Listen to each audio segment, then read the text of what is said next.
দুপুরে রাজধানীর diploma engineers ইনস্টিটিউশনে জাতীয়তাবাদী ওলামা দলের সাধারণ সভায় অংশ নেন বিএনপির কয়েকজন কেন্দ্রীয় নেতা। এতে অংশ নিয়ে শহীদ উদ্দিন চৌধুরী অ্যানি বলেন, লন্ডনের বৈঠক জাতির মনে আশা তৈরি করেছে। ফেব্রুয়ারির আগেই নির্বাচন হওয়া উচিত।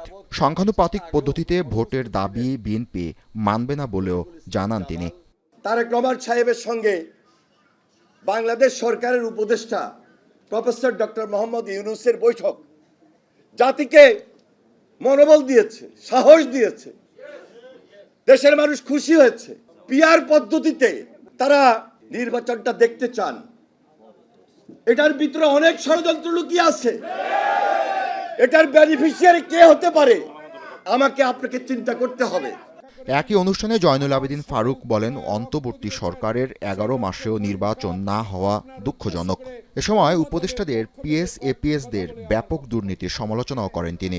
ক্ষুদ্র ক্ষুদ্র অভিযোগ নিয়ে আমাদেরকে চাঁদাবাজ বলবেন, বড় চাঁদাবাজের প্রমাণ আপনাদের পিএরা কেমনে 300 কোটি টাকা, এপিএসরা 300 কোটি টাকার মালিক। 3 মাসে যদি শাহাবুদ্দিন নির্বাচন দিতে পারে, 11 মাস চলে যাচ্ছে, কিসের ইঙ্গিত বহন করে? নিশ্চয়ই কোনো ষড়যন্ত্র হচ্ছে। সভায় প্রধান অতিথির বক্তব্যে ডক্টর মঈন খান বলেন, জুলাই আগস্টের গণঅভ্যুত্থান বিএনপির 15 বছরের আন্দোলনের ফল। সংখ্যানুপাতিক পদ্ধতিতে যারা নির্বাচন দাবি করছে তাদের এ বিষয় নিয়ে জানাশোনার ঘাটতি রয়েছে বলেও মন্তব্য করেন তিনি। রাজপথে যারা ছিল তারা কারা ছিল? তারা মুখে কখনো বলে নাই যে তারা বিএনপি।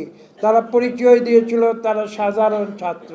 কিন্তু সেই ছাত্র সমাজের আমি বিনীতভাবে বলবো, তার শতকরা 80 থেকে 90% ছাত্র জনতা বিএনপির প্রতিনিধি। আমি এই কথা স্পষ্ট ভাষায় বলে দিতে চাই যে বাংলাদেশ কারো একক সম্পত্তি নয়।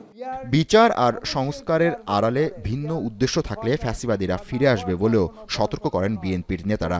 পিআরকে ইস্যু করে বাংলাদেশের মানুষের যে গণতন্ত্রের আকাঙ্ক্ষা, সেই গণতন্ত্রের আকাঙ্ক্ষাতে যদি কেউ দ্বন্দ্ব সৃষ্টি করে, আমি বলবো তারা বাংলাদেশের আদর্শে বিশ্বাস করে। জাবেদ আব্দুল্লাহ, এখন, ঢাকা। একনল অ্যাডভান্সড হাইজিন সোপ, এবার জীবাণু ধুলাবালি ঘাম ক্লিন বোল্ড।